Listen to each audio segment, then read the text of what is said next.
काल आपण रघुवंशमच्या दुसऱ्या सर्गातल्या 66व्या श्लोकापर्यंत पाहिलेलं होतं.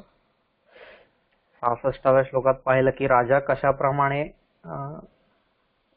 त्या गायीने दिलेल्या आज्ञेचं पालन करू इच्छित आहे किंवा त्या गायीचं दूध कशा प्रकारे प्राशन करू इच्छित आहे. तर आधी तिच्या वासराला देऊन मग यज्ञातील होम विधी जे आहेत, आहुती आहेत, त्या कार्यासाठी ते दूध वापरल्यानंतर मग उरलेलं दूध ऋषींनी वापरल्यानंतर त्यांच्या आज्ञेने ते पिण्याची मी इच्छा करतोय. म्हणजे इथं आपण पाहिलं की फळप्राप्तीच्या वेळेस सुद्धा किती धैर्य आहे, किती स्थैर्य आहे.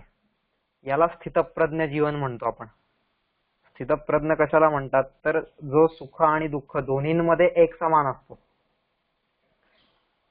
त्याला स्थितप्रज्ञ म्हणतो आपण. की जसं सिंह आता त्याच्यावरती झेप टाकणार आहे तरी सुद्धा तो तितकाच शांत आहे, नाही का. आता तो मरणार आहे तरी सुद्धा तो तितकाच शांत आहे.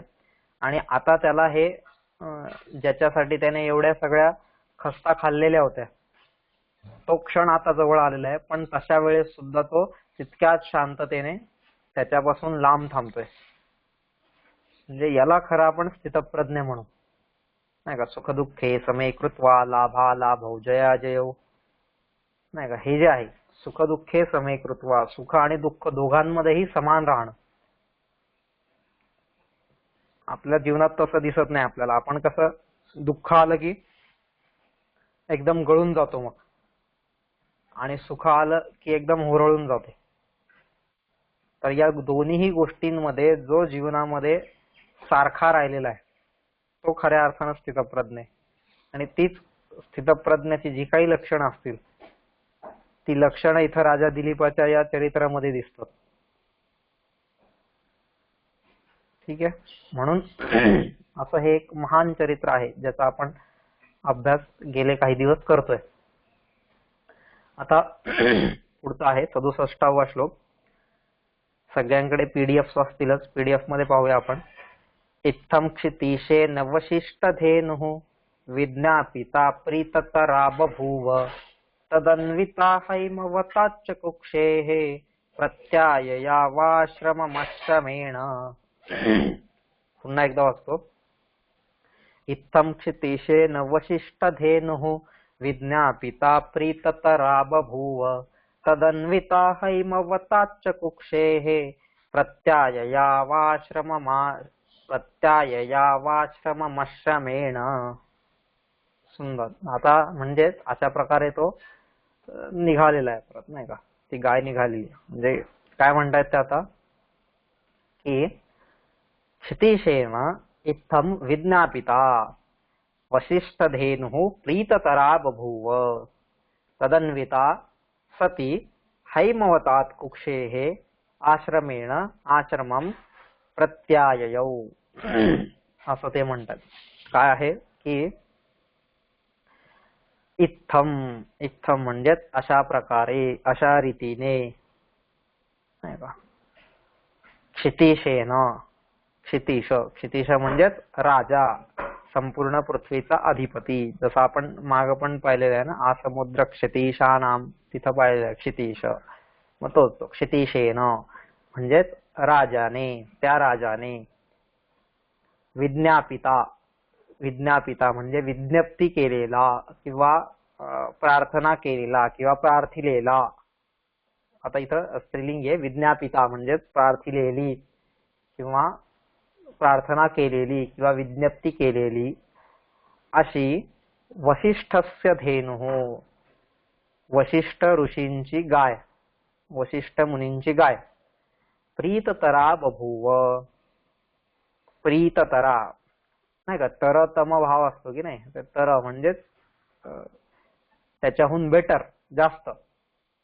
म्हणजे फक्त आनंदी झाली नाही तर खूप आनंदी झाली, अतिशय संतुष्ट झाली. हा, प्रीततरा, संतुष्ट झाली, आनंदित झाली त्याच्याकडे पाहून. ठीक आहे. खूप संतोष वाटला तिला की असा हा राजा आहे, नाही का. आणि कोणालाही तसं वाटणार ना, एवढं उदात्त चरित्र असल्यावरती. प्रीततरा बभूव, अतिशय संतुष्ट झाली. च, च म्हणजे आणि. तदन्विता, तदन्विता म्हणजेच त्याच्याशी जोडलेली. आता त्याच्याशी जोडलेली असा त्याचा अर्थ होतो तद अन्विता, पण त्याच्याशी जोडलेली म्हणण्यापेक्षा आता त्याच्यासोबत चाललेली, त्या राजासह. तद अन्विता, त्या राजासोबत. हैमवतात कुक्षे हे, हैमवत नाही का, कशाचं नाव आहे, हिमालयाचं. हैमवतात, हिमवत संबंधिनः, त्याला हैमवत म्हणतात. हैमवतात कुक्षे हे, म्हणजेच कुक्षे म्हणजेच त्याच्या कुशीतून. आता हिमालयाची कुशी म्हणजे कशी, की जणू काही त्याच्या गुहेतून, म्हणजे त्या गुहेमध्ये ती गाय होती ना. मग त्या हैमवतात कुक्षे हे, त्या हिमालयाच्या गुहेतून. आश्रमेण, आश्रमेण म्हणजेच सॉरी, इथं अश्रमेण पाहिजे, आश्रमेण नाही, अश्रमेण पाहिजे इथं, आणि पुढं आश्रमम असं आहे. म्हणजे प्रत्यायया वाश्रमम अश्रमेण, मग इथं अश्रमेण असं पाहिजे, अश्रमेण, आश्रमेण नाही. जिथं ज्यांच्याकडे असेल जर आश्रमेण तर तिथं अश्रमेण करून घ्या. अश्रमेण म्हणजेच अनायासे करून, म्हणजेच अजिबात कष्ट न घेता. श्रम म्हणजे कष्ट, आणि अश्रम म्हणजे कष्ट न घेता, अगदी सहज नाही का, थोडेही कष्ट न लागलेले आहेत, अनायास, एकदम सहज. अश्रमेण, अशा विदाउट एनी, कोणत्याही कष्टांशिवाय असं ते गेलेली. आश्रमम प्रत्याययौ, आश्रमामध्ये, आश्रमाकडे किंवा आश्रमामध्ये. प्रत्याययौ, परत आली. ठीक आहे, अशी ती गाय आश्रमाकडे परत आली. काय म्हणतात ते, की अशा रीतीने राजाने प्रार्थना केल्यावर ती वशिष्ठ ऋषींची गाय अतिशय संतुष्ट झाली. ती वशिष्ठ मुनींची धेनू अतिशय संतुष्ट झाली आणि आनंदाने, अश्रमेण, आता इथं अश्रमेण ह्याचा अर्थ आनंदाने असा पण करू शकतो आपण, की सहजगत्या, जिला एकही दुःख नाहीये, कोणतंही कष्ट नाही, अशी सहजगत्या ती गाय आनंदाने राजासह त्या हिमालयाच्या गुहेतून आश्रमास परत आली, आश्रमामध्ये परत आली, आश्रमाकडे परत आली. ठीक आहे. काय म्हणतात, की अशा प्रकारे राजाने विज्ञप्ती केल्यावर किंवा राजाने प्रार्थना केल्यावर, नाही का, क्षतिशयेन विज्ञापिता. आता राजाने बघा, एवढं सगळं झाल्यानंतर आपल्यातला एखादा असता तर तो काय म्हटला असता, की यार हिच्यावरती एवढे उपकार केलेच आहेत ना मी, आता तिला तिच्यासाठी परत त्या सिंहाला प्राण पण द्यायला तयार झालो होतो मी, एवढ्या सगळ्या गोष्टी झाल्या, मग आता तर नक्कीच त्या गायीच्या दुधावरती माझा अधिकार आहेच. आणि ते स्वतः गायीने सांगितलंय ना, की हा आता तुझा अधिकार आहे आणि तू ते दूध ते द्रोणामध्ये काढून त्याचा आस्वाद घे, त्याचं प्राशन कर, हे सगळं गायीने मला सांगितलंच आहे. म्हणजे आता त्या दुधावरती माझा 100%, 101% अधिकार आहे. आणि मग तो अधिकार असल्यावरती, जेव्हा अधिकार असतो त्यावेळेस आपोआपच तिथं विनंती म्हणा किंवा विज्ञप्ती म्हणा किंवा प्रार्थना म्हणा हे शब्द उरतच नाही. मग अधिकार ज्यावेळेस असतो ना, तर अधिकार आला की आपोआपच आज्ञात येते तिथून. अधिकारामध्ये कधीच विज्ञप्ती, प्रार्थना, विनंती ह्या गोष्टी शिल्लकच राहत नाहीत. आणि त्या जिथं शिल्लक राहतात त्याला आपण नम्रता म्हणतो. ठीक आहे. म्हणजे एक साधं नम्रतेचं एका वाक्यात जरी सांगायचं झालं आपल्याला एका अँगलने, तरी तो असा होऊ शकतो, की जिथं अधिकार आहे पण अधिकार असून सुद्धा तिथं विनंती, प्रार्थना किंवा तत्सम ज्या काही गोष्टी आहेत की ज्या नम्रतेकडे जातात, या गोष्टींचं अस्तित्व असतं, त्याला खरी आपण नम्रता म्हणू. ठीक आहे. तर असा हा जो अधिकार त्याच्याकडे आहे, पण अधिकार असून सुद्धा तो तितक्याच नम्रपणे, तितक्याच विनम्रतेने प्रार्थना करतोय त्या गाईला, की चालेल का असं असं मी असं केलं तर, अशी माझी इच्छा आहे, मग तुला काय वाटतंय, मग तू तसं सांग मला, नाही का, अशी तो विनंती करतोय त्या गाईला, अशी तो प्रार्थना करतोय त्या गाईला. आणि मग ती गाय जी आहे, ती गाय त्याची प्रार्थना ऐकून आनंदित झालेली आहे, नाही का, अतिशय संतुष्ट झालेली आहे. आणि का बरं होणार नाही, संतुष्ट होणारच ना, की असा एक ज्याला आपण म्हणूया की ध्येयनिष्ठ तत्वचिंतक किंवा असा एक फळासाठी न आसुसलेला असा जर आपण समोर व्यक्ती पाहिला तर नक्कीच आपल्याला सुद्धा आनंद हा होणारच आहे. नाही का, आता आपल्या इथं कसं होतं की वर्गात समजा 100 विद्यार्थी असतात, 100 विद्यार्थ्यांपैकी एखादा विद्यार्थी असा असतो की ज्याचा कायम पहिला नंबर येतो आणि कायम पहिला नंबर आला ना की मग तो वर्षाच्या शेवटी त्याच्या शिक्षकांना शिकवायला लागतो. मग अहो हे असं नाही बरं का, ते तसं आहे, तुम्हाला काही कळतं का, असं नका शिकवत जाऊ, आता मी चाललोय पुढच्या वर्गात पण पुढच्या पोरांना असं शिकवा वगैरे वगैरे, हे सगळं तो सांगून जातो जाताना. आता ही आपण तिथं नम्रता नाही म्हणू शकत, नाही का. त्यावेळेस त्याने प्रार्थना केली पाहिजे, त्यावेळेस त्याने विनंती केली पाहिजे की सर तुम्ही खूप छान शिकवता, सगळ्या गोष्टी आहेत, पण ऍज अ विद्यार्थी म्हणून आहे ना मला एक असं वाटतंय की आपण जर असं केलं तर अजून खूप छान होईल, आपण जर असं केलं तर अजून त्यामध्ये जरा मुलांना समजायला मदत होईल असं मला वाटतं. तर मग बाकी तुम्हाला जो काय निर्णय घ्यायचा आहे तो शिरसावंदी आहे वगैरे वगैरे असं जर त्यांनी सांगितलं तर ही त्याची नम्रता आहे. पण तिथं उलट होतं आपल्या जीवनामध्ये की आपल्या जीवनात ज्यावेळेस फळप्राप्ती होते, नाही का, एखादी गोष्ट आपल्या अधिकाराच्या खाली येते, त्यावेळेस मग आपला ऍटिट्यूड बदलतो, त्यावेळेस आपला दृष्टिकोन बदलतो, आपण जरा 4 बोट असं वरतीच चालायला लागतो हवेत. तर ती गोष्ट झाली नाही पाहिजे कधीच. आणि ती गोष्ट इथं आपल्याला राजा दिलीपाच्या जीवनात दिसते की अशा प्रकारे एवढं सगळं झाल्यानंतर पण त्यांनी काय केलेली आहे, प्रार्थना केलेली आहे, विज्ञप्ती केलेली आहे, विनंती केलेली आहे. म्हणजे एक चक्रवर्ती सम्राट एवढा महान असा त्या काळाचा सगळ्यात, नाही का, योद्धा म्हणा, नीतिकुशल म्हणा, धर्मज्ञ म्हणा, वेदज्ञ म्हणा, इतर सगळी जी काही विशेषणं आपण त्याची आतापर्यंत सगळी पाहिलेली आहेत. आणि असा तो माणूस, असा तो राजा काय करतोय तर एका गायीला साधी प्रार्थना करतोय की असं असं केलं तर चालेल का. आणि ज्यावेळेस असं होतं त्याच वेळेस मग कुठंतरी समोरच्याला पण ते बरं वाटतं. आणि म्हणूनच इथं ते प्रतीक आहे, ती गाय संतुष्ट झाली म्हणजेच काय की त्याचा अर्थ आपण सुद्धा असंच वागलं पाहिजे असं नकळत कालिदास आपल्याला इथं सांगतोय की यशाच्या शिखरावरती पोहोचल्यानंतर सुद्धा त्या यशाचा वारा आपल्या अंगाला लागू न देणं ही खूप मोठी गोष्ट आहे. आणि ती गोष्ट इथं राजा दिलीपाच्या जीवनात आपल्याला दिसते, नाही का. कारण ती संपूर्ण पृथ्वीवरती अशी गाय होती की जी मनोरथ पूर्ण करणारी होती, मागेल ती इच्छा पूर्ण करणारी होती. आणि संतुष्ट झाल्यावर तर मग काही विचारायलाच नको. आणि ती आधीच म्हणलेली होती ना, अवे हिमाम कामदुधाम प्रसन्नाम, असं ती म्हटलेली आहे की मी तुझ्यावरती प्रसन्न झालेली अशी कामधेनू आहे असं तू मला जाण. आणि मग अशी प्रसन्न झालेली कामधेनू ज्यावेळेस मला काही द्यायला तयार आहे तर त्यावेळेस मी किती वेळा एकदम, ज्याला आपण म्हणतो ना 7व्या आकाशात पोचलेला असतो, एकदम जणू काही सगळे स्वर्ग प्राप्ती झालेली वगैरे, मग आता जे मागायचंय ते मागा, मग काय मागू काय नको असं सगळं होऊन जाईल. पण तरी सुद्धा तितक्याच नम्रतेने, तितक्याच जमिनीला टेकून, डाऊन टू अर्थ ज्याला आपण म्हणतो, तसा तो राजा राहिलेला आहे. असं आपलं जीवन झालं पाहिजे की यशाच्या शिखरावरती पोहोचल्यानंतर सुद्धा त्या पर्वताचा जो पायथा आहे तो पायथा अजिबात सोडला नाही पाहिजे, कधीच नाही.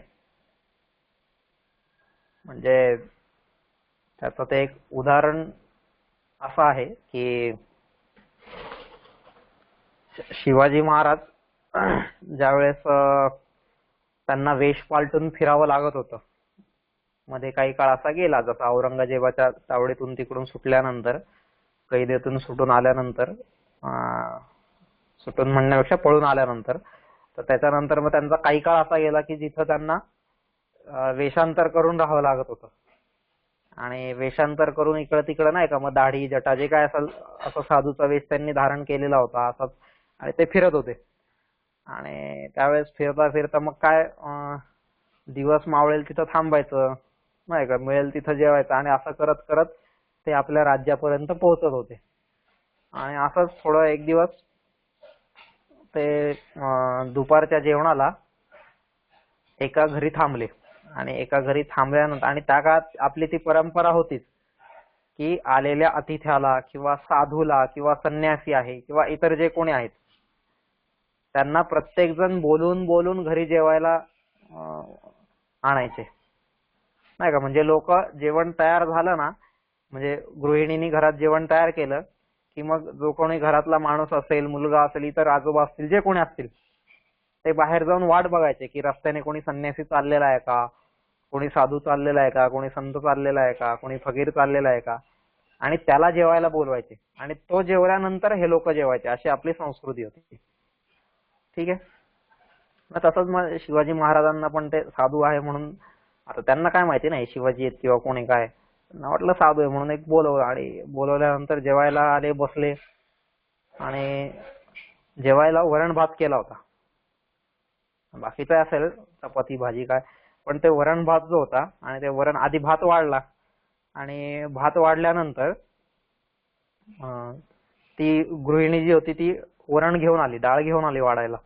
आणि तोपर्यंत पाहिलं तर आता ह्यांनी अजून त्या भाताला, नाही का, आपण जसं पंक्तीत जेवायला बसतो किंवा कुठं पण, तर भातामध्ये ज्यावेळेस वरण घ्यायचं असतं, दुसरी वाटी वगैरे नसते काही, त्या भातातच वरण ज्यावेळेस घ्यायचं असतं त्यावेळेस ते आपण भाताला काय करतो, एक आळं तयार करतो तिथं, नाही का. आणि मग त्या आळ्यामध्ये ते वरण वाढा असं सांगतो तिथं आपण. आता असं ती जेव्हा गृहिणी घेऊन आली ती डाळ आणि तिने पाहिलं, तर या साधूनी किंवा संताने म्हणा किंवा संन्यासाने अजून काही त्याला आळं केलेलं नव्हतं. मग त्याच्यामुळे ती डाळ वाढणार कशी ना त्याच्यात, कारण वाढली तर डाळ ती इकडं तिकडं संपूर्ण ताटभर पसरून जाईल. किंवा पत्रावळ्या, त्या काळात पत्रावळ्यांमध्ये जास्त करून जेवण असायची. गरिबांच्या घरात काय अशी खूप मोठी ताटं वगैरे नसायची, पत्रावळ्यांवर असायची. आणि मग त्या पत्रावळीत तर एकदा जर ती डाळ पळायला लागली तर मग काय जेवताच येणार नाही. म्हणून मग ते आळं करणं आवश्यक होतं, आणि ते नेमकं केलेलं नव्हतं. आता शिवाजी महाराजांच्या डोक्यात इतर सगळे विचार चाललेले असतील, आत्ताच तिकडून सुटून आलोय, आता काय स्वराज्याचं कसं करायचं, काय हे ते, नाही का. शांत बसल्यावर हे चिंतन सुरू राहतं काहीतरी, आणि ती गोष्ट त्यांच्या डोक्यात असेल, त्याच्यामुळे ते कदाचित तिथं विसरले असतील त्या आळं करायला किंवा काही. आणि त्यावेळेस मग ती जी गृहिणी होती ना, ती त्यांना म्हटली की अहो महाराज, हे तुम्ही आळं केलं नाही इथं. त्यांचं हो, आलं आलं, लक्षात आलं. ते म्हणता, हो आता जसं मी तुम्हाला सांगितल्यावर तुम्ही आळं केलं ना, तसं आता त्या राजाला कधी लक्षात येईल आमच्या, तर काय माहिती. ते म्हणते, कोणता राजा, कोण राजा? अहो आमचा राजा छत्रपती शिवाजी. हा, मग काय झालं त्याचं? आता शिवाजी महाराज एकदम उत्सुकतेने ऐकायला लागले, काय झालं बाबा त्याचं? अहो काय नाही, आता बघा, जसं तुम्ही इथं जर हे आळं केलं नाही तर काय होणार आहे, हे वरण ह्याच्यातून पळून जाणार ना. ते वरण पळून जाऊ नये, त्याचं व्यवस्थित संरक्षण व्हावं, ह्याच्यासाठी ते आळं करावं लागतंय. मग तसंच आहे की ज्यावेळेस किल्ले जिंकतोय, नुसते किल्ले जिंकून चालत नाही. ते किल्ले जिंकल्यानंतर त्याला तटबंदी, बुरुज, इतर सगळ्या गोष्टी काही केल्या पाहिजेत ना. म्हणजेच त्याला एक संरक्षणाची भिंत व्यवस्थित केली पाहिजे. नुसतंच हिंदवी स्वराज्य उभं करून चालणार नाहीये. त्या स्वराज्याला पण असं एक आळं घातलं पाहिजे, त्याला पण असं एक कुंपण घातलं पाहिजे की त्या कुंपणात उद्या कोणीही शत्रू सहजगत्या घुसता कामा नये. नाहीतर मग त्या स्वराज्याचं पण परत काय, सुराज्य जे आहे ते हिरावून जाणार, कोणीतरी हिरावून घेऊन जाणार. मग तसं व्हायला नको, म्हणून ते आळं केलं पाहिजे. त्याला आळं म्हणजे त्याला तटबंदी, बुरुज म्हणा किंवा अजून काही सगळीकडून सुरक्षेच्या सगळ्या व्यवस्था केल्या पाहिजेत. हे आमच्या राजाला कधी कळायचं? आणि त्याला सांगणार तरी कोण? आता माझ्यासारखी गृहिणी जाऊन तर काय त्याला सांगणार नाही. आणि ही गोष्ट तिथं शिवाजी महाराज ऐकत होते. आणि शिवाजी महाराजांनी ती गोष्ट ऐकल्यानंतर मग त्यांना मनात ती गोष्ट खरोखर वाटली की हा, मी काय करतोय, प्रत्येक ठिकाणी जातोय, किल्ले जिंकतोय, ह्या गोष्टी करतोय, त्या गोष्टी करतोय, आणि तिथून 1-2-4 सैनिक ठेवून त्या किल्ल्यावरती परत येतोय. पण मग त्या किल्ल्याची डागडुजी म्हणा, त्याची बुरुज म्हणा, तटबंदी म्हणा किंवा इतर ज्या काही गोष्टी आहेत, त्याचे दरवाजे म्हणा, सगळ्या दृष्टींनी त्या किल्ला बांधणी ज्याला आपण म्हणतो त्या गोष्टी जास्त करून करतच नाहीये. आणि मग तो प्रसंग झाल्यानंतर तिथून पुढे शिवाजी महाराजांनी ह्या गोष्टीला जोमाने सुरुवात केलेली. आधी करतच होते, नाही असं नाही, पण तितक्या तीव्रतेने नव्हतं. पण तिथून पुढे मात्र ती तीव्रता वाढलेली आणि मग तिथून पुढे जो पण किल्ला जिंकला त्याला तटबंदी, बुरुज, दरवाजे, ज्या काय सगळ्या गोष्टी होत्या व्यवस्थित शिवाजी महाराजांनी त्याच्यावरती जास्त लक्ष केंद्रित केलं. आता इथं असं वाटू शकतं ना आपल्याला की हे कसं काय बाबा, आता शिवाजी महाराजांसारखा एवढा महान माणूस नाही का, हिंदवी स्वराज्याचं मुहूर्तमेढ रोवणारा आणि स्वराज्य एवढं वाढवणारा असा हा मराठ्यांचं साम्राज्य निर्माण करणारा. त्याच्या आधी मराठ्यांचं साम्राज्यच नव्हतं कधी, मराठे हे त्याच्या आधी सगळे गुलामच होते. आणि तिथून पुढं खरं मराठ्यांना साम्राज्याची प्रेरणा मिळाली. मग पेशव्यांपर्यंत वगैरे एवढं मोठं आपण अटकेपार झेंडा वगैरे ह्या सगळ्या गोष्टी केल्या. त्याची मुहूर्तमेढ रोवणारा असा हा स्वराज्याचा शिलेदार म्हणण्यापेक्षा पण स्वराज्याचा आपण पाईक म्हणूया की उभं करणारा, स्वराज्य उभं करणारा निर्माता. मग त्याला असं वाटायला नको का, अरे यार मी तर एवढा मोठा आहे, एवढा मोठा, आणि ही बाई काय मला शिकवते, तू वाढ तुझं डाळकल इथं, नको तिथं शिवाजीला शिकवत बसू वगैरे असं काहीतरी नाही का. तुला काही कळतं का राजकारण, तुला काही हे कळतं का नाही का. आपण असतो तर आपल्यासारखे लगेच 4 शब्द बोलून तिथं मोकळे झाले असते, नको अक्कल शिकवू तू वगैरे वगैरे असं. पण अजिबात नाही. एवढ्या अधिकारानंतर सुद्धा तितकीच नम्रता, ही महत्वाची गोष्ट आहे. ती इथं राजा दिलीपाच्या जीवनात पण आपल्याला दिसते की एवढं सगळं फळप्राप्तीनंतर सुद्धा राजा दिलीप हा त्या गाईला विनंती करतोय. ही खूप महत्वाची गोष्ट आहे, ती आपण त्याच्या जीवनातून घेतली पाहिजे. ठीक आहे. तर अशा प्रकारे ती संतुष्ट झालेली आणि आनंदाने त्या राजासह हिमालयाच्या गुहेतून आश्रमात परत आली. अशा रीतीने राजाने विज्ञप्ती केल्यानंतर, प्रार्थना केल्यानंतर ती वशिष्ठ मुनींची धेनू गाय अतिशय संतुष्ट झाली आणि आनंदाने, अश्रमेण म्हणजे आनंदाने, कोणत्याही प्रकारचं दुःख नाहीये, कोणत्याही प्रकारचा ताणतणाव नाहीये, कोणत्याही प्रकारचं ज्याला आपण म्हणूया संकट नाहीये, अशी ती गाय अतिशय आनंदाने त्या राजासह हिमालयाच्या गुहेतून आश्रमात परत आली. प्रत्याययो आश्रमम प्रत्याययो, आश्रमामध्ये परत आली. असा हा 67वा श्लोक झाला. आता पुढे आहे 68वा श्लोक. तस्याः प्रसन्नेन्दुमुखः प्रसादं गुरुर्नृपाणां गुरवे निवेद्य प्रहर्षचिह्नानुमितं प्रयायै शशंस वाचा पुनरुक्तयेव. पुन्हा एकदा वाचतो. तस्याः प्रसन्नेन्दुमुखः प्रसादं गुरुर्नृपाणां गुरवे निवेद्य प्रहर्षचिह्नानुमितं प्रियायै शशंस वाचा पुनरुक्तयेव. असा हा 68वा श्लोक आहे. काय म्हणतात इथं, प्रसन्नेन्दुमुखः नृपाणां गुरुः दिलीपः, म्हणजे आता गुरु म्हणजे नृपाणां गुरुः हे दिलीपासाठीचं विशेषण आहे. दिलीपः प्रहर्ष चिन्हानुमितं तस्याः प्रसादं पुनरुक्तया इव वाचा गुरुवे निवेद्य प्रियायै शशंस. ठीक आहे.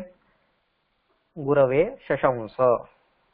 काय म्हणतात ते, प्रसन्नेन्दुमुखः. इंदू हा शब्द आपल्याला आधी पण गेलेला आहे. इंदू म्हणजे चंद्र. ठीक आहे.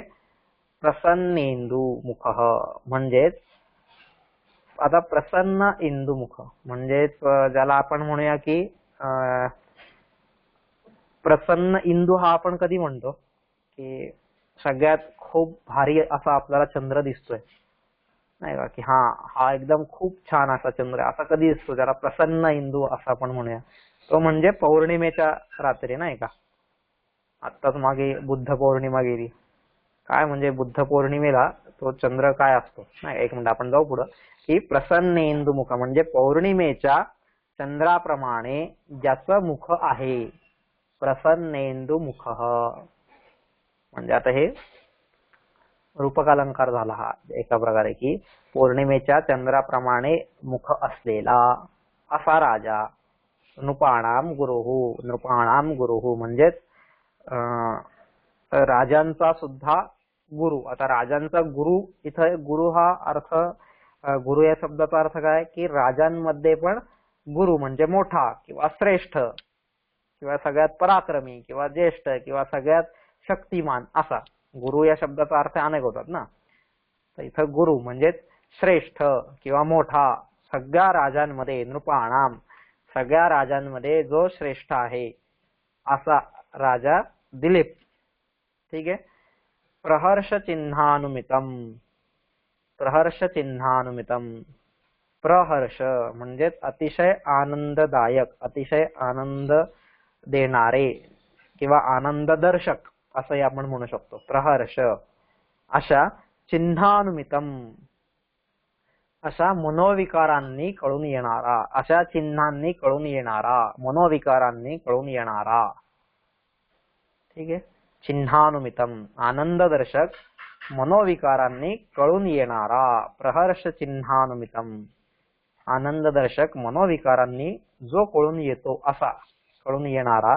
तस्याहा, तस्याहा म्हणजेच आता कस्याहा तर त्या धेनूचा, त्या गायीचा.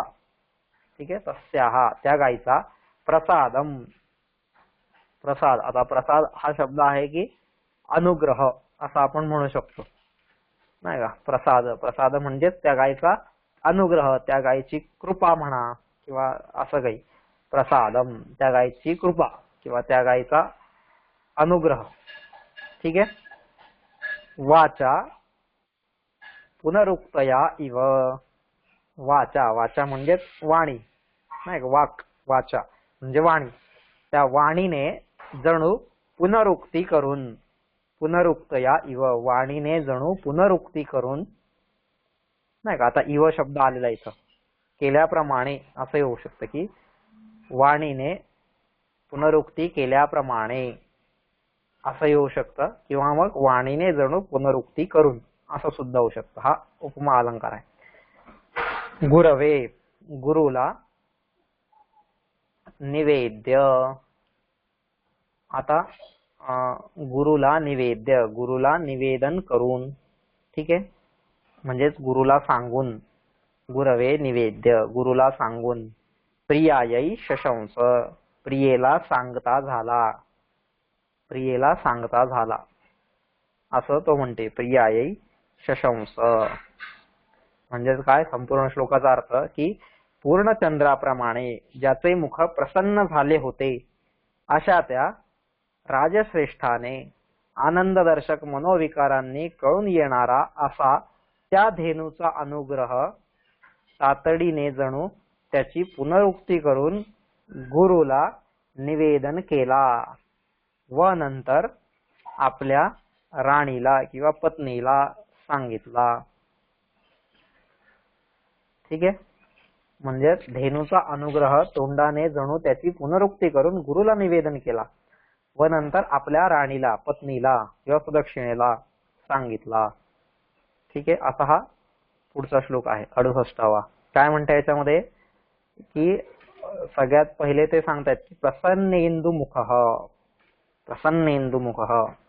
आता सगळ्यात प्रसन्न आपल्याला कोणत्या दिवशी वाटतं चंद्राला पाहून? खूप प्रसन्न असं कधी वाटतं की हा आज चंद्राचं मुख एकदम प्रसन्न आहे असं कधी वाटतं? तर ते पौर्णिमेच्या दिवशी वाटतं. म्हणून आपल्या संस्कृतीमध्ये पौर्णिमेच्या चंद्राला खूप महत्व आहे. इतर चंद्रांना पण आहे, जसं प्रतिपदेच्या आहे, द्वितीयेच्या आहे. प्रत्येक चंद्राला एक वेगळं महत्व आहे, त्याचं स्वतंत्र महत्व आहे. तसंच पौर्णिमेच्या चंद्राचं एक स्वतंत्र महत्व आहे. कसं? तर पौर्णिमेचा चंद्र हा जो आहे तो त्या दिवशी सगळीकडं, म्हणजे त्या रात्री, पौर्णिमेच्या रात्री सगळीकडचं जे वातावरण आहे ते अगदी प्रसन्न करून टाकतो, आल्हाददायक करून टाकतो, मनोरम करून टाकतो नाही का. मग त्याच्यामध्ये सगळे जे जंगलातले प्राणी, पशु पक्षी असतील किंवा आपल्यासारखे मानव असतील, सगळेजण त्या रात्री, आता आपण काय शहरात राहतो आणि शहरात राहिल्यामुळे ना आपल्याला हे पौर्णिमा म्हणा ह्या सगळ्या गोष्टी अनुभवायला मिळतच नाही. कारण शहरात इतर लाईट्स इतक्या असतात ना की ते पौर्णिमेचा जो चंद्रप्रकाश आहे तो चंद्रप्रकाश आपल्याला अनुभवताच येत नाही. किंवा अमावस्येचा जो काळोख आहे, तो अमावस्येचा काळोख आपल्याला अनुभवताच येत नाही. त्याच्यासाठी आपण कधीतरी या निसर्गात गेलं पाहिजे. गावात वगैरे पण नाही म्हणत बरं का मी, डायरेक्ट निसर्गात, जिथं अजिबात दूर दूर पर्यंत तुम्हाला कुठेही साधा एक बल्ब सुद्धा दिसणार नाही, नाही का, साधा एक काय इतर कोणतीही गोष्ट दिसणार नाही अशी इलेक्ट्रिकची की जिचा प्रकाश येतोय. ट्यूबलाईट नाही, बल्ब नाही, काहीच नाही, हॅलोजन नाही, काहीच नाही. आणि अशा भागात ज्यावेळेस आपण जाऊ ना, आणि त्या भागात मग आपण एकतर अमावस्येची रात्र किंवा त्या भागात पौर्णिमेची रात्र असं ज्यावेळेस अनुभवू, तेव्हा तो खरा एक वेगळा आनंद असतो, वेगळी एक मजा असते. आणि त्याच्यासाठी मी कधीतरी हे शहर सोडून थोडं बाहेर फिरलो पाहिजे, थोडं निसर्गाच्या सानिध्यात गेलो पाहिजे. निसर्गाच्या कुशीत जाणं आपण ज्याला म्हणतो ना, ते त्याच्यासाठी गेलं पाहिजे की निसर्गाला अनुभवलं पाहिजे.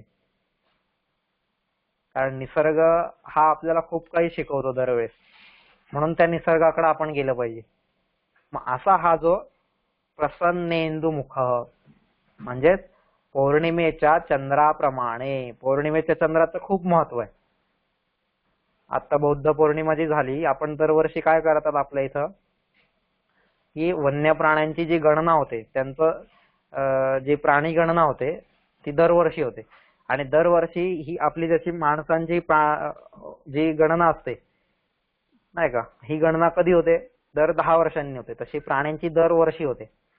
आणि दरवर्षी जी पण मोठमोठी अभयारण्य आहेत किंवा जंगल आहेत, जे काय आहेत, त्यांच्यामध्ये बौद्ध पौर्णिमेला रात्रीच्या, म्हणजे त्या बौद्ध पौर्णिमेचा जी रात्र असते त्या रात्री ही प्राणी गणना होते.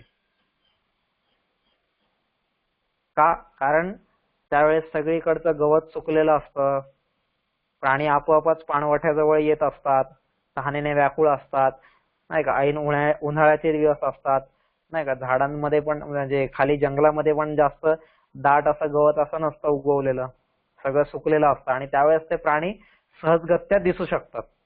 आणि मग ती जी बौद्ध पौर्णिमा असते त्या दिवशीचा जो प्रकाश आहे, त्या प्रकाशामध्ये, चंद्राच्या प्रकाशामध्ये हे प्राणी सहजगत्या आपण मोजू शकतो. कारण 24 तासात एकदा तरी तो प्राणी येतोच तहानेने व्याकुळ होऊन, नाही का. म्हणून मग ते पाणवठ्याजवळ वगैरे हे सगळे असे मचाणी बांधून म्हणा किंवा असं हे करून तिथं त्याच्यावरती बसतात आणि ती प्राणी गणना होते.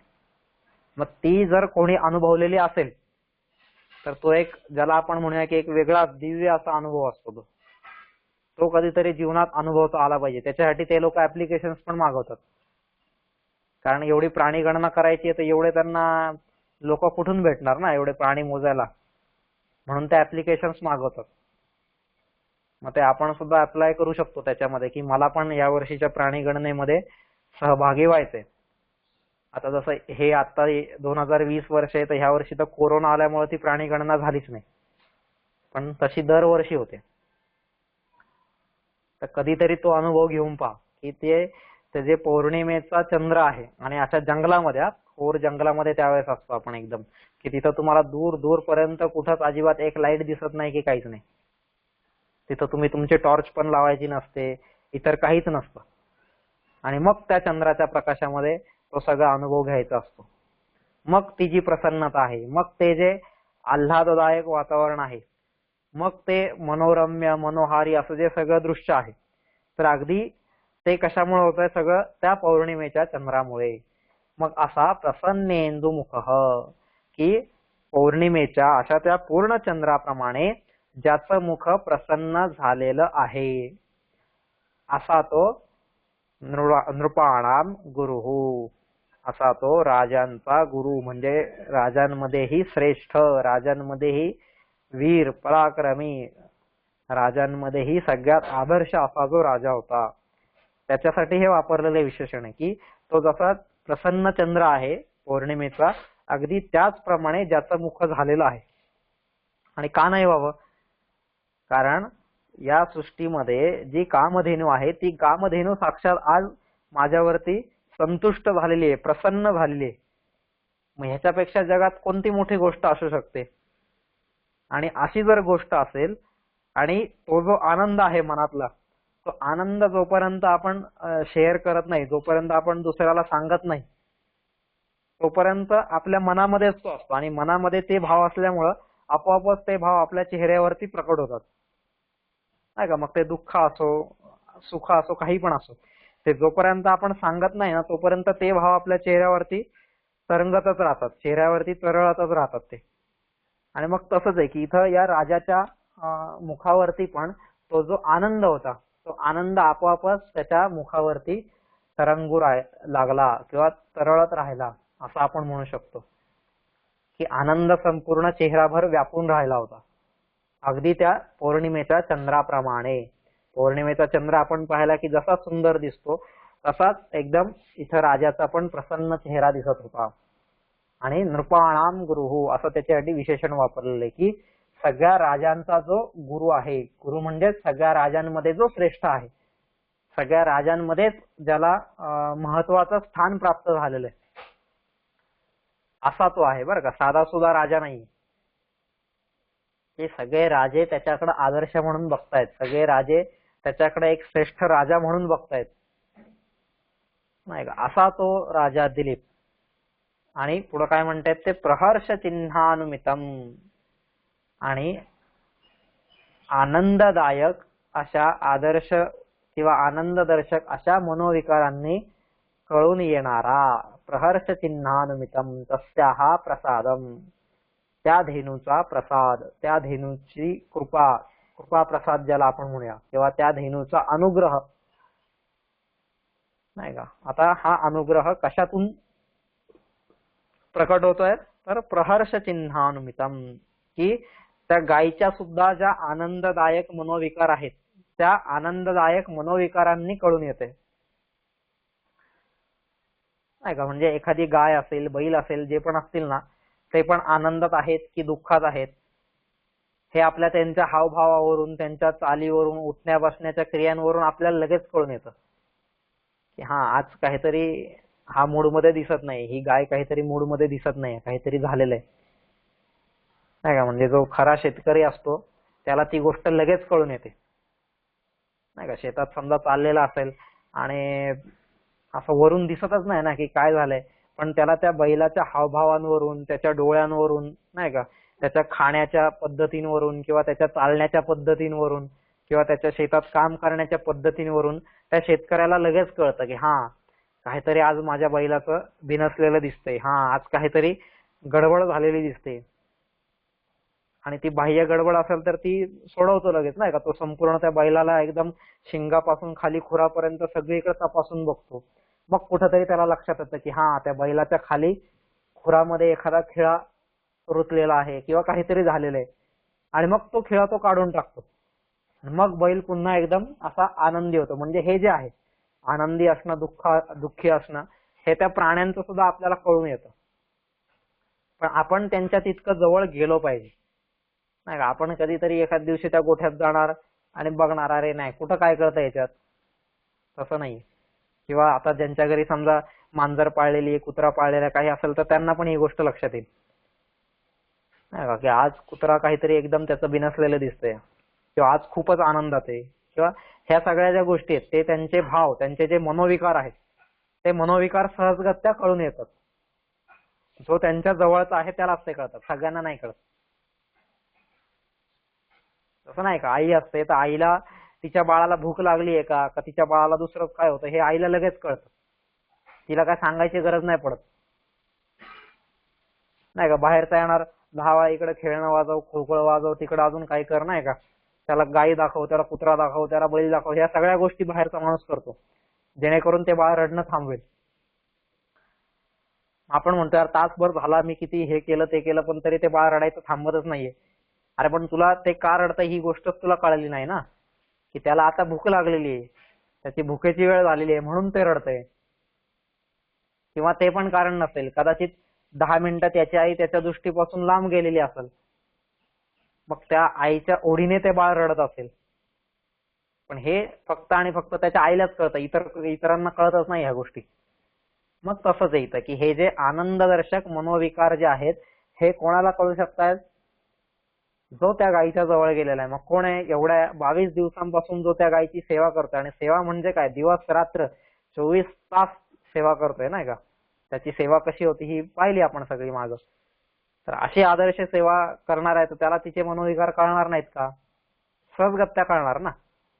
तर मग अशा प्रहर्ष चिन्हानुमितम आनंददर्शक मनोविकारांनी कळून येणारा त्या धेनूचा प्रसाद किंवा त्या धेनूचा अनुग्रह, की आता ही गाय माझ्यावरती संतुष्ट झालेली आहे, ही आता माझ्यावरती कृपा करणार आहे, माझ्यावरती अनुग्रह करणार आहे, हा तिचा अनुग्रह जाणून, नाही का, हा तिचा अनुग्रह तर सांगतोयच आहे सगळीकडे, नाही का. आणि आता ती जशी तिला गोष्ट कळते, म्हणजे राजाला जशी गोष्ट कळते तशीच ती गाय कोणाची आहे तर ऋषींची सुद्धा आहे ना. राजाने तरी फक्त आज 22 दिवस ते गायचं संगोपन केलेलं आहे, लालन पालन केलेलं आहे, पोषण केलेलं आहे, संरक्षण केलेलं आहे, सेवा केलेली आहे. पण ती गाय कोणाची आहे? ऋषींची गाय आहे. त्या ऋषींना काही ह्या गोष्टी कळत नसणार का? आणि ऋषी कोण आहेत? सामान्य ऋषी नाही आहेत, ज्यांनी वेदाचं अख्खं मंडल लिहिलेले असे ऋषी आहेत. ते वशिष्ठ ऋषी आहेत, नाही का. असे ते वशिष्ठ ऋषी, ज्यांना आपण सप्तर्षींमध्ये पण स्थान दिलेलं आहे, नाही का. ऋष्यती संसारस्य पारं दर्शयति इति ऋषी, की जे संसाराच्या पलीकडे ज्यांची दृष्टी जाऊ शकते, या भौतिक संसाराच्या पलीकडे जे बघू शकतात असे ते ऋषी आहेत. मग त्यांना ह्या गायीचे मनातले भाव कळणार नाहीत का? किंवा तिच्या चेहऱ्यावरचे जे काय हावभाव आहेत किंवा तिच्या चालीवरून इतर सगळ्या गोष्टींवरून ती गाय आनंदित आहे, संतुष्ट आहे वगैरे ह्या गोष्टी त्यांना कळणार नाहीत का?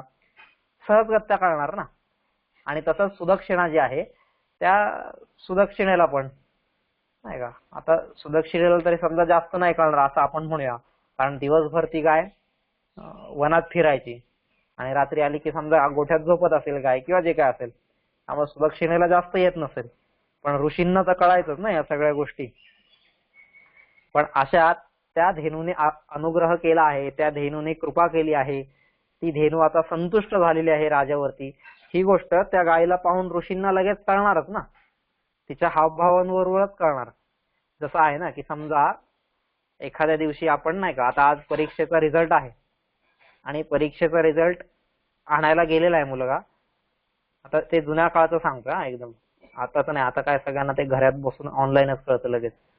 ते त्याच्यातलं एक्साइटमेंट वगैरे जे काय असतं ना ते आता निघून गेले, तेवढं आता नाही राहिलं तेवढं. ते जुन्या काळात जास्त असायचं की मुलगा जायचा इथून, त्या दिवशी रिझल्टच्या दिवशी त्याला ते शाळेचे कपडे घालून जायला लागायचं, नाही का. टोपी, खाकी पॅन्ट म्हणा, शर्ट म्हणा, पांढरा जे काय असेल तो त्यांचा ड्रेस, ते सगळं घालून तो तिकडं जिकडं तालुक्याच्या ठिकाणी त्याची शाळा असेल तिथपर्यंत जायचा. मग तिथं वाट बघायचा, गुरुजी एकेकाला बोलवायचे, मग त्याच्या हातात त्याचा रिझल्ट द्यायचे, प्रत्येकाचं ते प्रगती पुस्तक असायचं ते द्यायचे. ते प्रगती पुस्तक हातात मिळेपर्यंत, त्या लाईनीत उभं राहतपर्यंत त्याचा जीव इकडं कासावीस झालेला असायचा, उतावीळ झालेला असायचा. आणि मग तिथून झाल्यानंतर तो मुलगा ज्यावेळेस त्याला कळायचं की माझा पहिला नंबर आलेला आहे वगैरे वगैरे, आणि मग आता ही सगळ्यात पहिली गोष्ट त्याला कोणाला सांगायची असायची की त्याच्या आईला, त्याच्या वडिलांना सांगायची असायची. आज आपलं नेमकं उलट असतंय. आज आपला रिझल्ट लागला तर लगेच कुठे गेले सगळे मित्रमंडळी, मग चला पार्टी करू, हे करू. मग कसं तरी संध्याकाळी रात्री जेव्हा घरी पोहोचणार मग तेव्हा आई वडिलांना सांगणार की असं असं झालंय, किंवा मग एक मेसेज टाकून देतात, नाही तर एक फोन करून, आई माझा पहिला नंबर आलाय बरं का. पण जुन्या काळामध्ये तसं नसायचं. ते पहिला नंबर आला की पहिले घरी जायचे आणि कधी एकदा मी आईला सांगतोय, कधी एकदा वडिलांना सांगतोय, असं व्हायचं. आणि तो मुलगा ज्यावेळेस जायचा आणि जसा गावाच्या वेशीवरती पोहोचायचा, आता त्याचं लांब घर तिकडं त्याला दिसतंय, नाही का. मग तिथून त्याची पावलं आपोआपच झपाझप पडायला लागायची, अजून जास्त तीव्र गतीने पडायला लागायची. आणि त्याच वेळेस त्याची आई जी असायची ना, ती आई पण अशी दारात उभी राहून वाट बघत असायची की कधी येतोय हा प्रगती पुस्तक घेऊन, काय झालंय, नाही का, पास नापास कधी घेऊन येतोय वगैरे. हे सगळं आई त्यावेळेस पास नापास असंच म्हणायचं, त्याला रिझल्ट वगैरे असं काही म्हणायचे नाही, प्रमाणपत्र वगैरे ह्या सगळ्या काही गोष्टी नसायच्या. पास नापास, नाही का, आज आमच्या पोराचं पास नापास आहे. मग ती आई तिथं वाट बघत बसायची. आणि हा जसा इकडून धावत पळत यायचा आनंदाने, नाही का, तो हातातला रिझल्ट जो असेल तो असा उंचावून म्हणा, प्रगती पुस्तक वरती धरून आईकडे पळत ज्यावेळेस यायचा, आता त्याच्या चेहऱ्यावरचे हे हावभाव आहेत, ह्या सगळ्या गोष्टी आहेत, त्याच्यावरून त्या आईला कळणारच ना की माझा मुलगा पहिला आलेला आहे, किंवा काहीतरी खूप चांगले मार्क्स मिळालेले आहेत, किंवा खूप काहीतरी विशेष करून आलेला आहे, हे त्या आईला लगेच कळायचं तिथं. हे जसं एका सामान्य आईला कळतंय, मग तसं वशिष्ठ ऋषींना कळणार नाही का, की जेणेकरून ती गाय पण आज प्रसन्न चेहऱ्याने आलेली आहे आणि तो राजा सुद्धा आहे, तो पण कसा आहे, एकदम प्रसन्नेंदु मुख असा आहे नाही का, अगदी पौर्णिमेच्या चंद्राप्रमाणे ज्याचं मुख प्रसन्न झालेलं आहे. आता ज्या अर्थी हे आज 21 दिवस हे दोघं येत होते परत, तेव्हा असे कधीच दिसत नव्हते आणि आज 22व्या दिवशी दोघेही असे दिसत आहेत. म्हणजे याचा अर्थ राजाला जी गोष्ट पाहिजे होती ती राजाला पण मिळालेली आहे आणि काय या गायीला पण त्याला जी गोष्ट द्यायची होती ती गायीने पण दिलेली आहे वगैरे, असा हा सगळा प्रसंग आहे. आणि हे जाणणारे ऋषी आहेतच शेवटी नाही का, त्यांनी ही सगळी गोष्ट जाणलेली आहे. मग अशा त्या जाणलेल्या गुरूंना वाचा पुनरुक्तया इव, वाणीने जणू पुनरुक्ती करून, त्या गुरुला निवेदन करून नाही का. आता हे गुरूंनी सगळं जाणलेलं आहे, पण तरी सुद्धा तो राजा पुन्हा तिथं जातोय आणि गुरूंना परत ही सगळी गोष्ट सांगतोय की असं असं झालेलं आहे आणि ती गाय मला असं असं म्हटलेली आहे, अशी अशी माझ्यावरती प्रसन्न झाली वगैरे वगैरे वगैरे सगळ्या गोष्टी. आता शेवटी ते गुरु आहेत, शेवटी ते वशिष्ठ आहेत, इतर सामान्य कोणी असा भोंदू बाबा नाहीये, इतर सामान्य असा कोणी फकीर नाहीये, इतर सामान्य कोणी असा नुसतं दाढी जटा वाढवलेला संन्यासी नाहीये, साक्षात ते वशिष्ठ आहेत. आणि त्या वशिष्ठांना ही गोष्ट कळालेलीच आहे, पण तरी सुद्धा ती गोष्ट परत तो वशिष्ठांना सांगतोय तिथं. म्हणजे यालाच पुनरुक्ती म्हणू ना आपण. आता याला पुनरुक्ती असं का बरं म्हटलेलं आहे, तर जसं मनु आहे, तर मनु तिथं आपल्याला सांगतो. मनु काय म्हणतो तिथं की आकारैरिंगितैर्गत्या चेष्टया भासितेन च नेत्रवक्त्र विकारैश्च गुह्यतेऽन्तर्गतं मनः, असं मनु तिथं सांगतोय.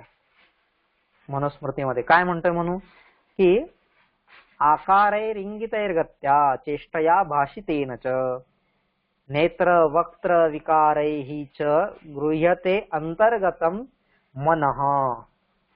म्हणजे मनाच्या आतमध्ये ज्या पण काही भावना आहेत, मनाच्या आतमध्ये जे पण काही विकार आहेत नाही का, मनामध्ये ज्या पण काही गोष्टी आहेत त्या गोष्टी सांगण्याचं एक माध्यम किंवा सगळ्यात पहिलं माध्यम जर कोणतं असेल तर ते डोळे, मुख, चेहऱ्यावरचे हावभाव नाही का, नेत्र वक्त्र किंवा मुख म्हणा, नेत्र म्हणा, ह्यांच्यातले जे एक्सप्रेशन्स आहेत किंवा त्यांच्या ज्या चेष्टा आहेत किंवा त्यांच्यातून एखादी गोष्ट इंगित करणं किंवा एखादी गोष्ट सांगणं, ही प्रथम उक्ती आहे असं तो म्हणतो तिथं. की ह्याला आपण प्रथम उक्ती असं म्हणूया, की पहिल्यांदा हा चेहरा सांगून जातो सगळं, आपले डोळेच सगळं काही सांगून जातात नाही का. आपल्या मुखावरचे जे स्मितहास्य असतं किंवा दुःखाचे जे काही हे क्षण असतील किंवा इतर जे आपण काही बॉडी लँग्वेज आपण ज्याला म्हणूया, त्या बॉडी लँग्वेज मधूनच सगळ्यात पहिली गोष्ट सांगून टाकतो आपण. आणि मग नंतर तिथं आपण शब्दांचा आधार घेतो नाही का, किंवा आपण ज्याला व्हर्बल आणि नॉन व्हर्बल म्हणतो ना, मग तसं ते पहिलं जे आहे ते नॉन व्हर्बल आहे, त्याच्यामध्ये अजिबात शब्दांचा वापर करतच नाही आपण. मग दुसरं संभाषण आपण व्हर्बल करतो नाही का. एखादा मित्र आला तिकडून, आज खूप आनंदाने आला, आपण त्याला विचारतो ना लगेच, अरे हा काय झालं रे, आज एकदम खुशीत दिसतोय, म्हणजे काहीतरी आनंदाची गोष्ट झाली, ही पहिली गोष्ट त्याने आपल्याला सांगितलेली आहे नाही का. ही आनंदाची गोष्ट झाली, किंवा त्याच दिवशी तो एकदम दुःखी होऊन आलेला दिसतोय आपल्याला, मग काहीतरी दुःखात आहे, हे पहिल्यांदा आपल्याला तिथं लगेच कळतं. म्हणजे ही पहिली उक्ती झाली. आणि मग पुनरुक्ती म्हणजे मग दुसरी उक्ती ही शब्दाने सांगतो आपण. तर त्याच प्रकारे इथं झालं ना, की ऋषींना सगळे पहिल्या उक्तीने सगळ्या गोष्टी कळालेल्याच आहेत नाही का. त्या हावभावांनी म्हणा, त्या चेहऱ्यावरच्या सगळ्या एक्सप्रेशन्सनी म्हणा, सगळ्या गोष्टी कळालेल्या आहेत ऋषींना. पण तरीही राजाने आता काय केलेलं आहे, पुन्हा त्या गुरूंना ही सगळी गोष्ट सांगितली आहे की आज दिवसभरात असं असं सगळं घडलेलं आहे. म्हणून हा पुनरुक्ती आहे, पण ही पुनरुक्ती कधी पण चांगली आहे असं पण म्हणतात. कारण काय होतं, या पुनरुक्तीमध्ये कधी कधी दोष निर्माण होण्याची, म्हणजे पुनरुक्ती जर नाही केली तर दोष निर्माण होण्याची पण शक्यता असते. तो कसा, की जसं नाही का, समजा आता तो मित्र येतोय, आनंदी आहे, आता आपल्याला काय माहिती ना की कशामुळे नेमका आनंदी आहे, की त्याच्या जीवनात असं काय घडलंय की जो आनंदी झालाय आज एकदम. तुझा परीक्षेत पहिला नंबर आला का, का तुला कोणी शाबासकी दिली का, की तुला कोणत्या अवॉर्ड मिळाला का, की अजून काही कुठं वेगळं झालं का, नाही का. जे पण काही असेल आपल्याला आनंदाचं कारण नाही माहिती ना, म्हणून मग ती पुनरुक्ती केलेली बरी. ठीक आहे.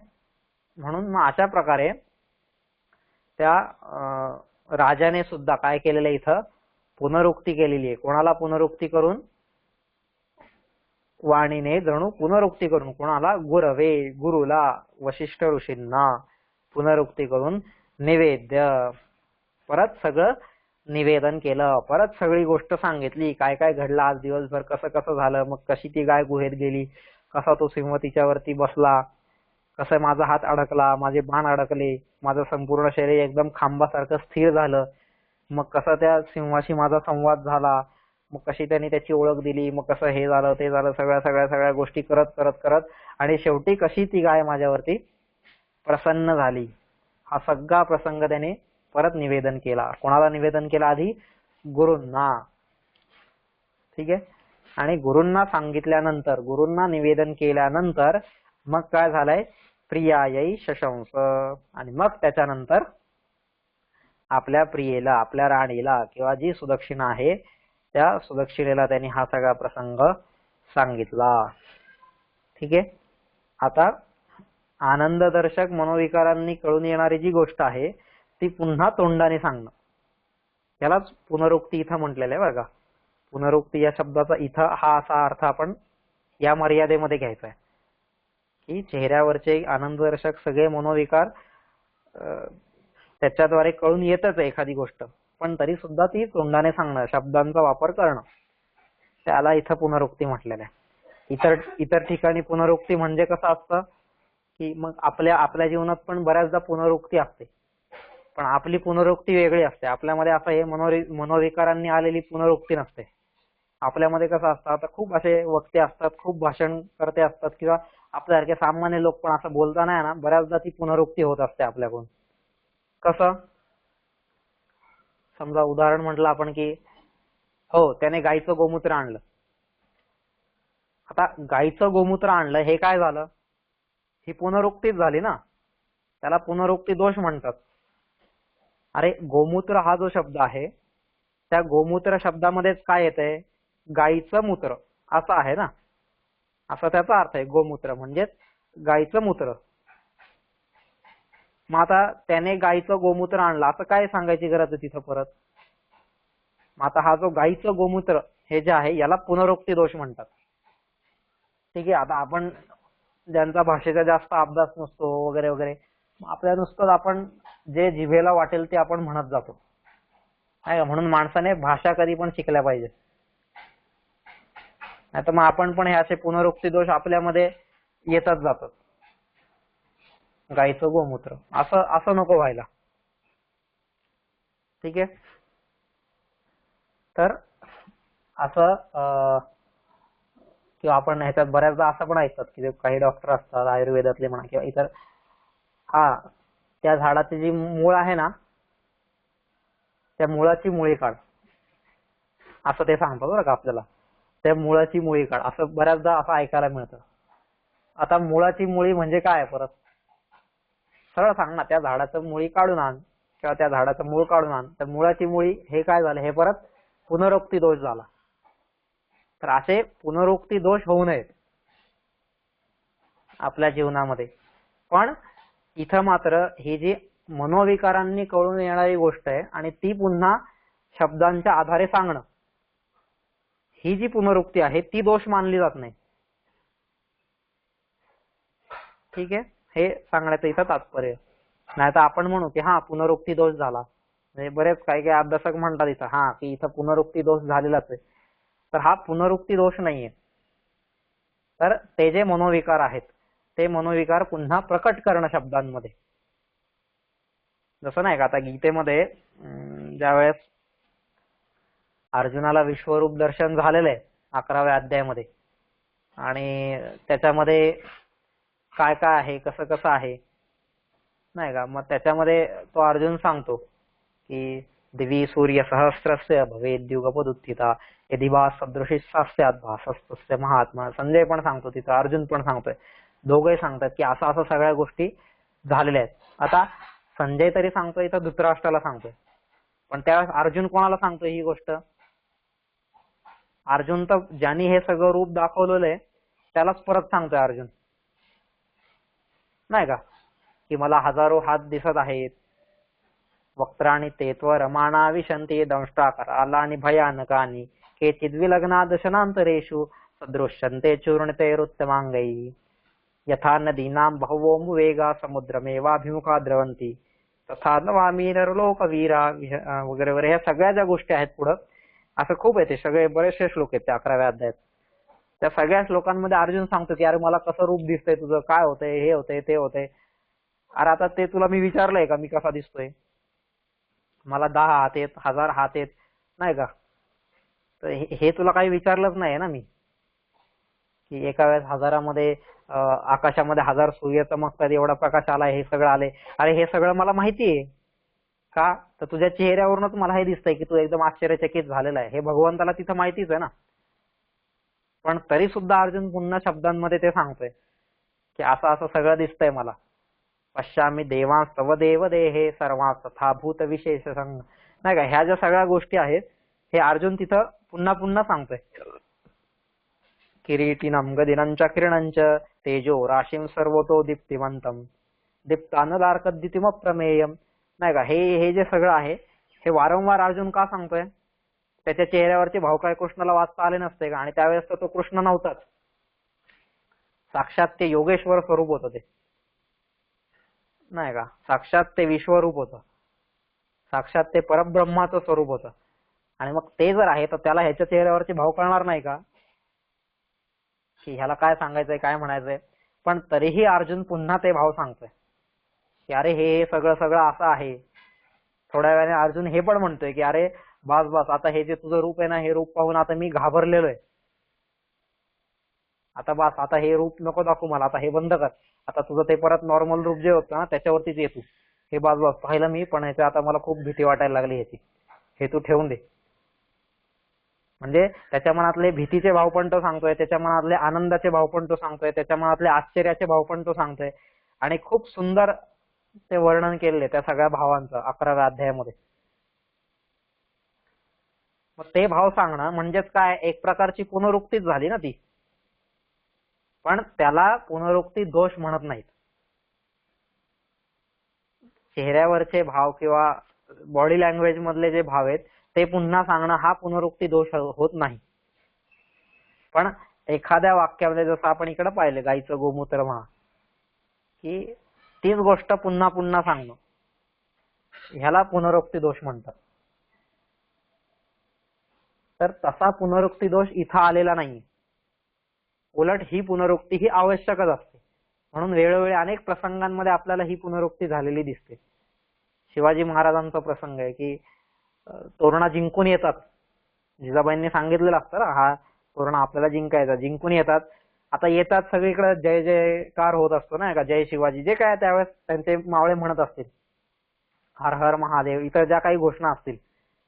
कारण ज्यावेळेस माणूस हरून आलेला असतो त्यावेळेस तो कधीच अशा घोषणा देत नाही, आणि ज्यावेळेस माणूस जिंकून येतो त्यावेळेस घोषणा दिल्याशिवाय तो विजयाचा आनंद पूर्ण होतच नाही.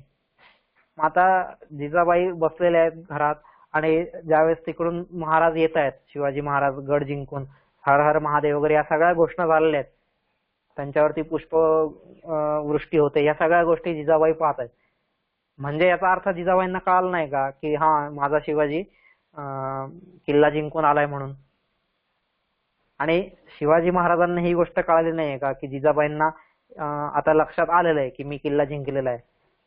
पण तरी सुद्धा शिवाजी महाराज पुन्हा जाऊन तिथं सांगतात की आई मी किल्ला जिंकून आलोय बरं का वगैरे, ह्या सगळ्या गोष्टी आहेत. तर ही पुनरुक्ती झालीच ना, पण ही पुनरुक्ती ही आवश्यक आहे. तसंच इथं सुद्धा आहे की राजाने सुद्धा हा दिवसभरातला सगळा वृत्तांत येऊन ऋषींना पुन्हा निवेदन केला, नाही का, निवेदन केलं त्याचं. आणि त्यांच्यानंतर पुन्हा आपली पत्नी जी होती सुदक्षिणा, त्या सुदक्षिणेला सुद्धा हा वृत्तांत सांगितलेला आहे.